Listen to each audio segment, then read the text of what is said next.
Medya Baronu'na hoş geldiniz. Bu videodaki konumuz TF2000 muhribimizde kullanmayı hedeflediğimiz, milli olarak yeni yapacağımız VLS sistemi ve yeni hava savunma füzeleri. Peki bizim için en değerli projelerden biri olan bu sistemin hedefleri nelerdir? Bir jeti uzaktan vurabilir mi? Veya ne zaman ortaya çıkacak? İncelemeye başlayalım.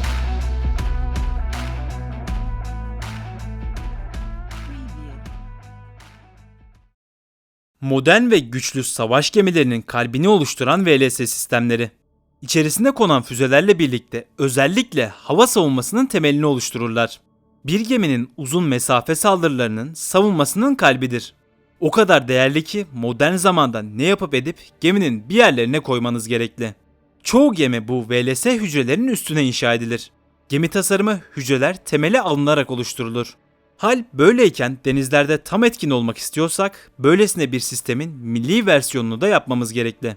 İçerisine hava savunma füzeleri ve seyir füzesi koyabileceğimiz milli bir VLS. Şu anda elimizde Amerika yapımı Mark 41 VLS sistemi mevcut. Gabyalarımızda 8 hücre ve Barbaros fırkateynlerimizde 16 hücresi mevcut. Bu hücrelerin her birine 4 hava savunma füzesi konabilmekte. RIM 162 dediğimiz bu füze gelişmiş bir hava savunma füzesi. Yüksek manevra kabiliyeti olan hava hedeflerini vurması için tasarlandı. Füze veya uçak fark etmez. Tek eksiği menzilinin 50 kilometre olması, yani onun dışında yeterli diyelim. Bizim ilk hedefimiz de bu şekilde bir RIM 162 oluşturabilmek. G40 dediğimiz, belki adını yeni duydunuz, belki de biliyordunuz, proje sayesinde RIM 162'nin milli versiyonunu oluşturmaya çalışıyoruz. Aslında RIM dediğimiz füze özünde bir havadan havaya füzeydi. İlk başlarda AIM-7 Sparrow dediğimiz uçak füzesinin gemilere entegresi sağlandı. Normalde hava savunma füzeleri pek çevik değillerdir, çok fazla yön değiştiremezler. Bu da gemiler için kullanıldıklarında büyük bir dezavantaj. Özellikle gemi savarlar ve seyir füzeleri yakalanmamak için çok farklı hareketler yapabilirler ya da 40 takla atabilecek uçaklar. Vurmak için hareketli bir füze gerektiğinden çözüm bu şekilde bulundu ve hava füzesinin gemilere entegresi yapıldı. Peki bunu neden anlattım? Çünkü bizde de tam olarak bu şekilde olacak. G40 dediğimiz füze özünde ürettiğimiz Gökdoğan füzesinin kendisi, gemilere entegre hali. Gökdoğan milli olarak yaptığımız bir havadan havaya füze. Aynı Amerika'dan alıp kullandığımız AIM-120 Amram gibi. Aktif başlığıyla ve yapısıyla uzun mesafedeki hedeflerin peşini bırakmaması için yapıldı. Menzilinin yüksek hızla atılırsa eğer 70 kilometrelere kadar ulaşabilme potansiyeli var. Başlangıç hızlanmasını yapabilmesi için muhtemelen altına ek bir itici daha takılacak. Uçakta kullanırken zaten ilk hızını aldığından böyle bir ekstraya gerek yok. Ancak gemide sıfır noktasından başladığından menzilinin düşmemesi için böyle bir şeye ihtiyaç var. Sonradan üzerinden ayrılacak iticiler menzilinin 50 kilometrelerde kalmasını sağlayacaktır. Bir diğer eklenmek istenen sistemse gazlı soğuk atım tekniği.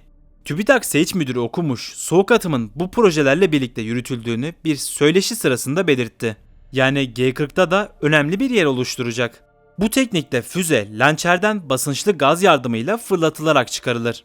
Piston gibi ilk çıkışı olur, sonrasında motoru çalışır. Normal teknikte motor fırlatılmadan çalıştığı için içeriye dolan gazın tahliyesi gerekli. Bu da ek sistemler ve ağırlıklar demek olduğundan gemilere soğuk atım tekniği gerekli. Soğuk atımın tek bir problemi var, o da fırlatıldıktan sonra füzenin motoru çalışmazsa eğer direkt geminin üstüne düşer. Her 100 füzenin ikisinin çalışmadığını düşünürsek büyük bir problem. Ancak bu sorun da eğimli lançerle veya çok yükseğe fırlatmayarak sağlanabilir. O yüzden her türlü G40'da soğuk atım tekniği kullanacağız. İlk önce lançerden fırlatılacak, ilk iticisi çalışacak ve belli bir hızda ayrılacak. Daha sonra ise kendi motoruyla hedefini bulacak. Sadece bir füze için 3 farklı adım. Tamamlandığında şu anda kullandığımız gemi hava savunma füzesi RIM 162'lerin yerlerini alacaklardır. Menzilleri bizimkiler gibi 50 kilometre ve bu menzile giren her hava hedefine vurabilecek düzeydeler. Özellikle uçak ve füze konusunda gemilerimiz milli olarak kendilerini koruyabilecek. Geldik sırada füzeye baktık, bunun konacağı VLS hücresinde. Silahların yanında taşıyacağı yeri de yapmanız gerekli. Şu andaki ilk hedefimiz Amerikan Mark 41 VLS sistemi gibi temel bir taşıyıcı oluşturabilmek.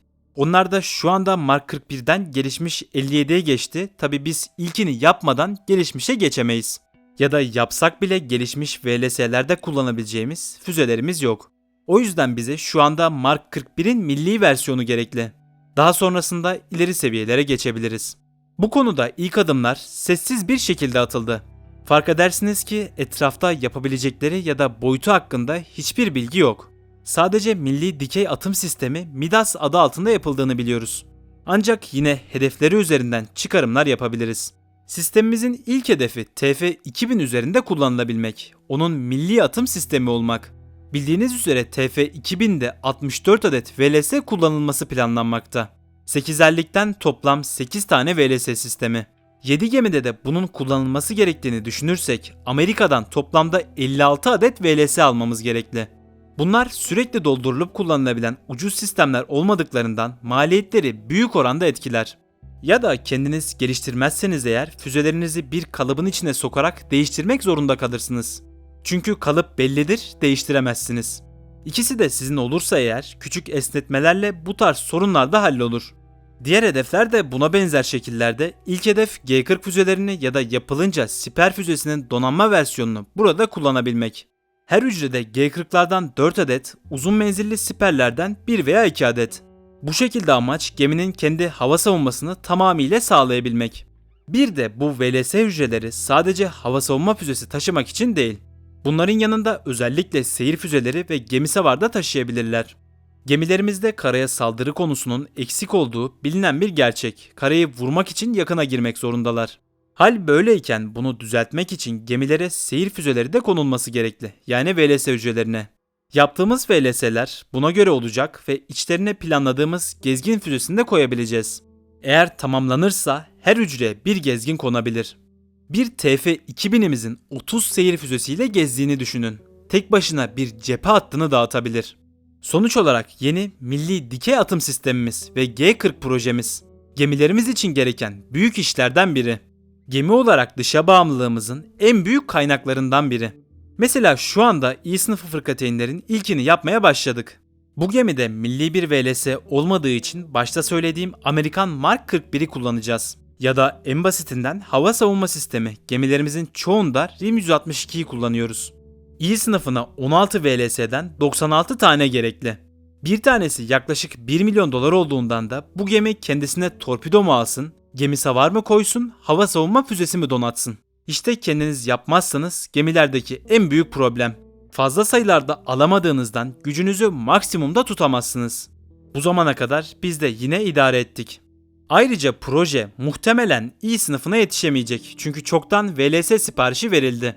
Ama TF-2000'e yetişebilir, zaten ana amacı da bu şekilde. Şimdilik el altından yürütülmekle beraber 2025 gibi yıllarda ortaya çıkması kuvvetle muhtemel. Hep birlikte görmek dileğiyle diyelim ve videoyu bitirelim. Bize destek olmak için videoyu beğenebilir, kanalımıza abone olabilirsiniz. Herkese mutlu günler diliyorum. Görüşmek üzere.